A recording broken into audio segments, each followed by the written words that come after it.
جی السلام علیکم، میں اس وقت موجود ہوں منڈی بہاؤالدین کا یہ علاقہ ہے یونی کونسل ریڈ کابالہ میں۔ آپ کو پتہ ہے پچھلے چند دنوں سے اساتذہ جو ہیں وہ ہڑتال پر نکلے ہوئے تھے، ان کا جو اپنے مطالبات تھے وہ منوانے کے لیے انہوں نے کافی 15 تو 20 دن انہوں نے محنت کی ہے۔ کچھ اساتذہ جو ہیں وہ جیل کی سلاخوں کے پیچھے بھی گئے ہیں،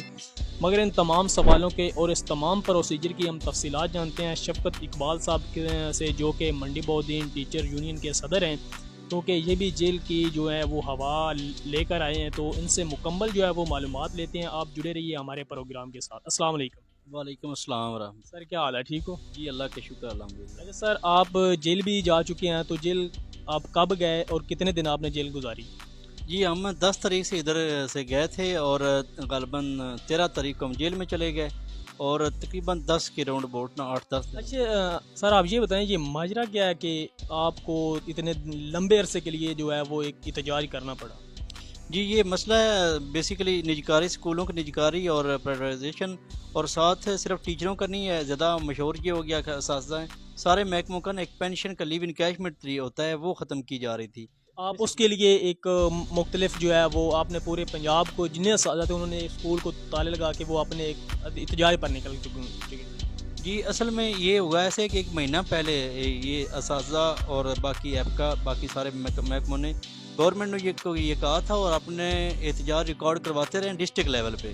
ہر منگل کو ایک دن میں ہفتے والے دن ریکارڈ کرواتے رہے، تاکہ ہم کام نہیں چھوڑنا چاہتے تھے، ہم کام چور تو نہیں ہیں کہ ہمارا کام ویسے ہی گورنمنٹ سن لے، بس سنتی نہیں تھی آپ گورنمنٹ۔ کو مجبور کیا گیا، آپ نے مجبوراً کے تحت یہ قدم اٹھایا کہ آپ کو باہر نکلنا پڑا؟ جی بالکل ایگزیکٹلی مجبور ہو کر یہ کرنا تو پڑا۔ پھر حکومت نے آپ کے باہر جو آپ نکلے، حکومت نے اس کے فائدہ اٹھاتے ہوئے آپ کے اوپر مختلف دفعات شامل کر دی؟ جی ایسی ہے، وہ دفعات ایسی تھی کہ مطلب 381 یا 424 ایسی دفعات ہوتی ہیں، جیسے آپ بھی کوئی افغانستان سے آئے ہوئے؟ جی جیسے کوئی دہشت گرد ہوتے ہیں یا جو بڑے توڑ پھوڑ کرنے والے ہوتے ہیں، حالانکہ ہم تو پرامن احتجاج کر رہے تھے، تو اس لیے یہ جو دفعات وغیرہ لگائی ہیں، لیکن جج صاحب کی یا وہ بھی محکمے ہمارے سارے بھائی ہیں، گورنمنٹ ملازم ہیں، ان کی مہربانی انہوں نے وہ خارج کر دی کہ یہ غیر قانونی اور غیر آئینی ہے۔ یہ ہائی کورٹ کے حکم کے مطابق خارج کی گیا یا آپ کے پہلے مطالبات حل ہو چکے تھے؟ جی ایف آئی آر تو پہلے خارج کر دی گئی تھی، سیشن نے خارج کی تھی، اور بعد میں جو ہائی کورٹ ہے ادھر سے جب قید بند نظر بند ہو گئے، انہوں نے نوٹس لیا کہ یہ کیا ہوا ہے کہ ایف آئی آر خارج کی عدالت نے، کورٹ نے خارج کیا اور پھر ان کو قید کر دیا گیا، نظر بند کر دیا گیا، کیا قصور ہے ان کا کیا ہے؟ تو آپ کی نظروں میں یہ نگراں حکومت کام کر رہی ہے یا اس کے پیچھے کچھ اور ہو سکتا ہے؟ جی یہ اب ایگزیکٹلی تو اس پہ متعلق میں کسی ایک کا نام نہیں لے سکتا، لیکن نگران حکومت اور جو برسر اقتدار لوگ ہیں اس وقت، ان سب کی عمل دخل ہے، وہ سارے یہ مل جل کے کام کرتے ہیں۔ تو آپ کے اب معاملات حل ہو چکے ہیں؟ جی اب الحمدللہ میں شکریہ ادا کرتا ہوں گورنمنٹ جو گورنمنٹ ہے، حکومت وقت ہے ان کا، اور جتنے لوگ اس میں جنہوں نے کردار ادا کیا ان سب کا شکریہ ہے کہ جنہوں نے ہمارے مطالبات اب حل کرنے کا ایک مطلب وعدہ کیا ہم سے، وعدہ کر کے اب نوٹیفیکیشن ابھی نہیں ہوا، وعدہ ہو گیا ہے، جس میں مریم نواز صاحبہ جو ہے وہ گرنٹڈ ہیں، ملک امن خان صاحب ہیں قصور سے وہ بھی، اور مریم نواز صاحبہ سے بھی ملاقات ہوئی ہے، انشاءاللہ امید ہے کہ حل ہوں گے۔ اس کا مطلب جو نگران سیٹ اپ ہے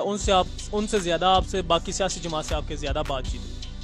جی بالکل ایسے ہی ہے، سیاسی جو جماعتیں ہیں، کیونکہ اب آنے والے وقت میں شاید اب مشینری کو یا جو ہمارے لوگ ہیں ان کو یہ لگتا تھا، تو انہوں نے جو پہلے مذاکرات ہیں وہ ہمارے اور ہوئے ہیں، اس کے بعد انہوں نے آخر پہ کہا کہ کون سا بندہ آپ کو ضمانتی یا گرانٹڈ چاہیے، تو پھر ہمارے جو لیڈرز تھے انہوں نے کہا کہ مریم نواز صاحبہ جو ہیں پنجاب کے لحاظ سے اس وقت جو بات کی جائے تو وہ سب سے بہتر ہمارے ضمانتی ہو سکتی ہیں، تو ان سے بات ہوئی، انہوں نے ہمیں اپنی ضمانت دی۔ تو آپ کو جیل میں 10 تو 15 دن جو آپ رہے ہیں تو وہاں کیا آپ نے محسوس کیا؟ جی جیل میں ظاہر ہے ایک سزا خانہ ہوتا ہے، قید خانہ ہوتا ہے، زندگی کا پہلا چانس تھا؟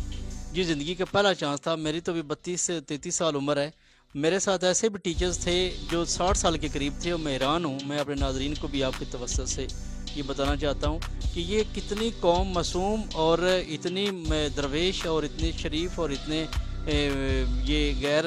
جانبدار اور مطلب انوسینٹ لوگ ہوتے ہیں کہ 60 سال کے قریب ٹیچر تھے جن کو پہلی دفعہ جیل میں لے جایا گیا، ان کو زندگی بھر یہ موقع نہیں ملا، اتنے یہ مطلب غیر جرمدار یا یہ ایک نا یہ ایک محکمہ ایسا ہوتا ہے، یہ تمام جو